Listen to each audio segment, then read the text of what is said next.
How to kill laziness at its root. There is a point in a man's life where he looks at himself in the mirror and realizes he is no longer who he imagined he would be.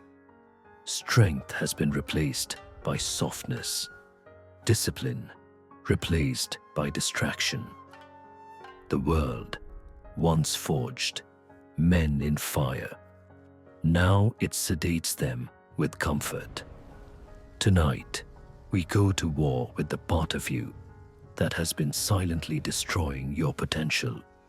We will walk into the ancient halls of warrior minds, open gates most men will never reach, and cut laziness at its root. But understand this, once you hear what follows, you will never again have the luxury of pretending you did not know. Transformation begins here. Pause. Breathe.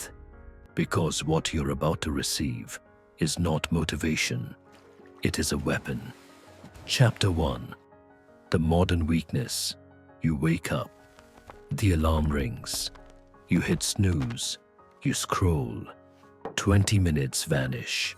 You promise yourself, I'll start in 5. But 5 becomes 10. 10 becomes hours. And when the day ends, you whisper, tomorrow will be different. But tomorrow is a liar. Tomorrow never comes. There are dirty dishes in the sink, tasks postponed, dreams postponed, ambition postponed. Your body softens, your mind dulls. You feel the slow decay of potential, like rust eating steel. You open your laptop to work, then YouTube pulls you in. Reels, memes, dopamine. You laugh with strangers, but grow emptier inside. The voice in your mind whispers, you could be so much more. But the other voice, the quieter one, the weaker one, says, not today. Later. Laziness is not merely inactivity. It is self-betrayal. It is the silent agreement to remain lesser. A man living without purpose is a ghost while still alive. And you know this. You feel it. You've seen the version of yourself that is powerful. The one who wakes before sunrise, trains like a machine, works with obsession. That man is real, but buried under layers of excuses, fear, and comfort. This video is not for boys who want easy wins. This is for the man who is tired of being his own enemy. You've procrastinated long enough. Now, we enter the ancient door. Chapter 2. The ancient door. In feudal Japan, warriors studied more than combat. They studied themselves. The samurai believed the greatest battle was not against another man, but against their own inner weakness. There was a code, a doctrine whispered between generations, not written for the masses, only for those prepared to sacrifice comfort for greatness. Bushido, the way of the warrior, 7 virtues carved into discipline like stone: honor, courage, rectitude. But at its core, one unspoken principle shaped them more than any sword. They trained not to win battles, but to eliminate the part of themselves that would hesitate. Legend speaks of a master named Tsukahara Bokuden, a man who defeated dozens without drawing his blade. They said his presence alone crushed the will of opponents. Why? Because he had killed his laziness. He had removed the resistance inside him that told him to rest, to fear, to delay. Most will never understand this path. It demands identity death. It demands you shed the Sid modern self. You want discipline. You must first learn to destroy who you are. Chapter 3. The Broken Man. Now imagine a man named Rio. Not a warrior, not a hero, just an ordinary worker in a crowded city. He wakes tired, late to work again. His boss stares with disappointment, but says nothing. The silent type of judgment that hurts more than shouting. Rio's girlfriend stops trusting his promises. He says he'll change. He won't. His body gains weight. His mind loses sharpness. He scrolls. He eats. He sleeps. Days identical. Dreams dissolving. He once wanted to start a business. He planned it. He researched. But planning became thinking. Thinking became wishing. Wishing became regret. One night, alone in his small apartment, surrounded by unfinished tasks, Rio falls to the floor and cries quietly.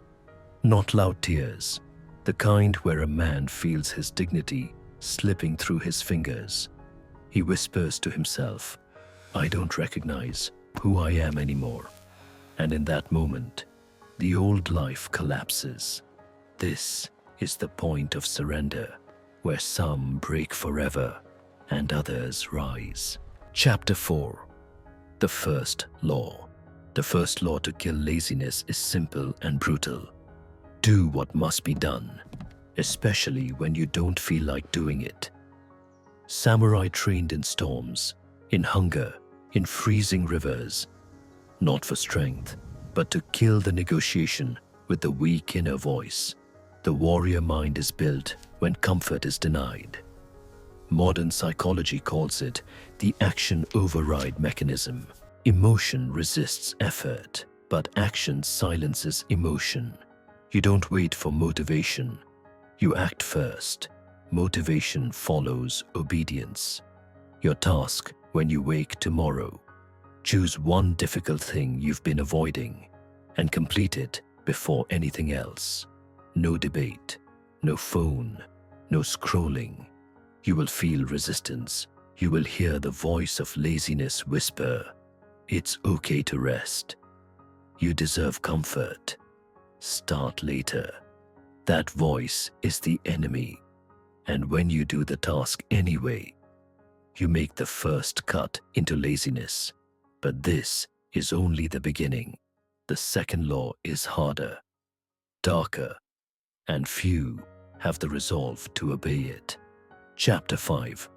The Second Law. The second law. Detach from comfort. Seek controlled suffering daily. To kill laziness, you must starve it. Comfort feeds weakness. Discomfort nourishes discipline. Samurai meditated under icy waterfalls, not for spirituality, for mastery over mind. When you train your body to sit in cold, in heat, in stress, in challenge, your brain learns that discomfort is not a threat. It becomes home. Modern application: wake early, train hard, work without distraction, fast, take cold showers, do deep work in silence. Most will quit when it hurts, but transformation lives on the other side of pain. Ryo began small.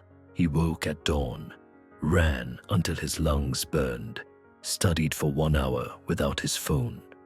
Day after day, his body screamed, "Stop." But he continued. He lost friends who didn't understand. They mocked his new routine, called him obsessed. But obsession is just discipline with purpose. His eyes sharpened.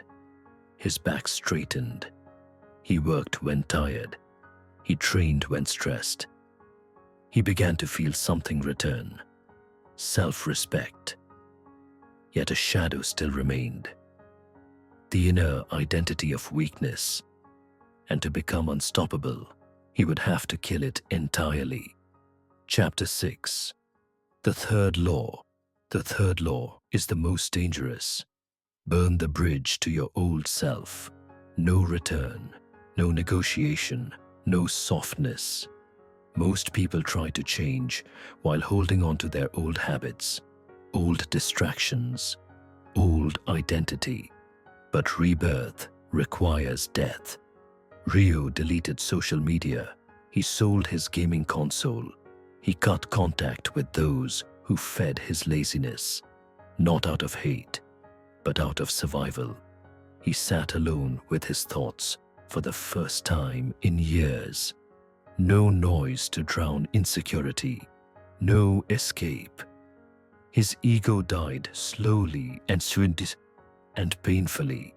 The weak version of him screamed to be saved, but he let it burn. His transformation cost him comfort. It cost him friendships. It cost him the identity he clung to. But when the fire ended, something new stood in the ashes. Chapter 7. The Final Trial. One evening, months later, a crisis arrived. Ryo's company faced layoffs. The lazy version of him would have panicked, complained, blamed the world. But that man was dead. Instead, Ryo saw an opening. He volunteered for the hardest project, the one no one wanted. High risk, high pressure. Failure would destroy him. Success would define him. For weeks he slept little, worked until his hands trembled. His mind waged war against exhaustion. Every day was a battlefield. The final night, the system crashed. Deadline hours away. Everyone gave up. Rio did not. He stayed, alone, coding through the night, fueled only by will. When dawn arrived, the project ran flawlessly. His manager stared in disbelief. Co-workers saw a man they didn't recognize. Respect replaced pity. He was no longer the weak man who betrayed his potential.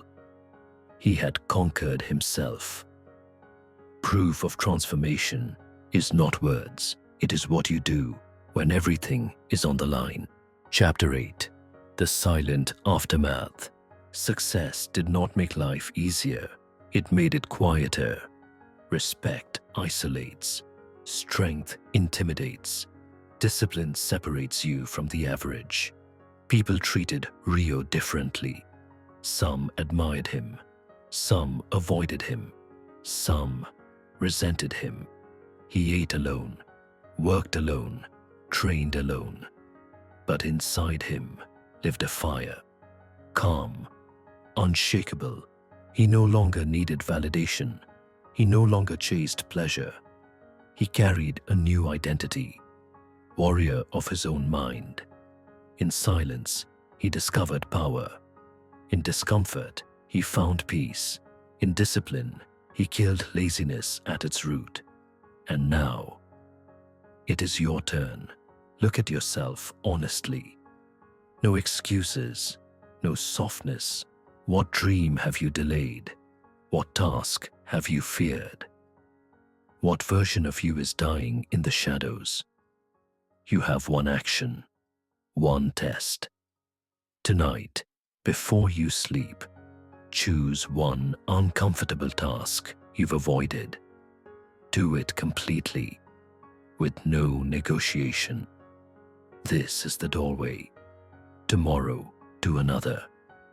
And the next day, another. Your future self is watching.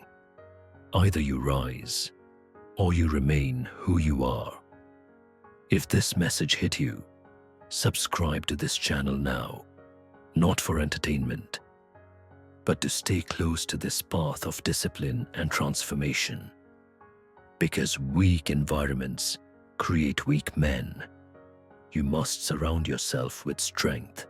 Subscribe now if you are ready to kill laziness at its root and forge a new identity. And when you finish this task tonight, return to this channel. Watch the next video. Let it sharpen you further. Your new life begins with a single decision. Kill laziness at its root. Become who you were meant to be. Now go. Do the difficult thing. Return only as a stronger man. Watch the next video to continue the transformation.